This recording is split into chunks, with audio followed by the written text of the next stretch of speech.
أوجه بالسؤال إلى جناب الدكتور علي جميل. ما التحدي الأكبر الذي كان يواجه الإمام الكاظم عليه السلام؟ تحدي بطش السلطة أم هشاشة الوعي داخل المجتمع آنذاك؟ تفضل.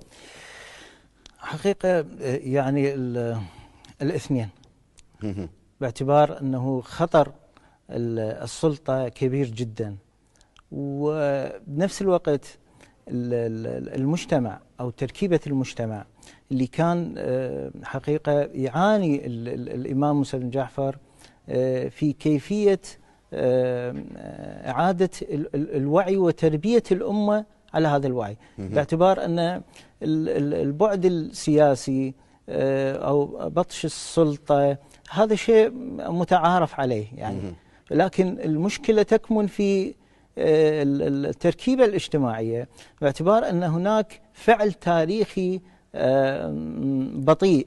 الإمام كان يعمل من داخل السجن، كان يعمل في صيرورة مغلقة، ولكن من خلال الوكلاء، من خلال التلاميذ، من خلال البنية الداخلية اللي كان يعمل فيها الإمام، لذلك كانت خلينا نقول المبادئ أو اللي يصل فيها الإمام لتوعية المجتمع كانت هي مبادئ بطيئة يعني تصل للمجتمع، لأنها تتعلق بتركيبة المجتمع اللي كان يحتاج إلى الوعي.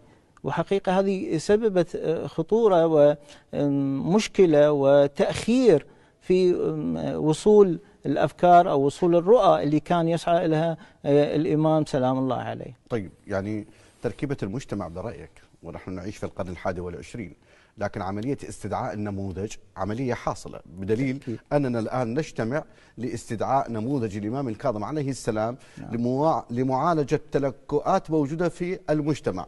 فالآن ما وجه الشبه بين تركيبة المجتمع آنذاك، ونحن نتحدث عن نهايات القرن الثاني للهجرة، وتركيبة المجتمع ونحن نعيش الآن في القرن 21؟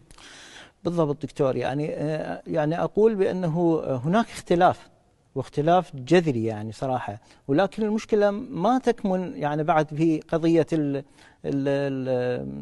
استيعاب الفكرة أو المبدأ أو خلينا نقول المنهج الواعي اللي كان يسعى إلى الإمام مثلا، أو إحنا اليوم كمجتمع نتلقى المعلومة أو خلينا نقول نستفيد من المعلومة ونستفيد من المنهج.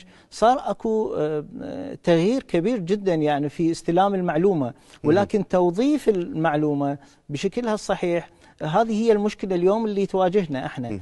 نعم، فبالتالي يعني صراحة التوظيف مرة يكون على مستوى فردي، مرة يكون على مستوى جماعي، وهذا حقيقة يعني يحتاج إلى فكرة كبيرة أو يحتاج إلى توجيه أكبر. طيب، هذا عملية توظيف المعلومة له صلة بتوظيف المعنى، وبالتالي نحن بحاجة إلى منهج جديد في التعاطي مع منظومة المعلومة والأفكار الجديدة برأيك؟ أكيد.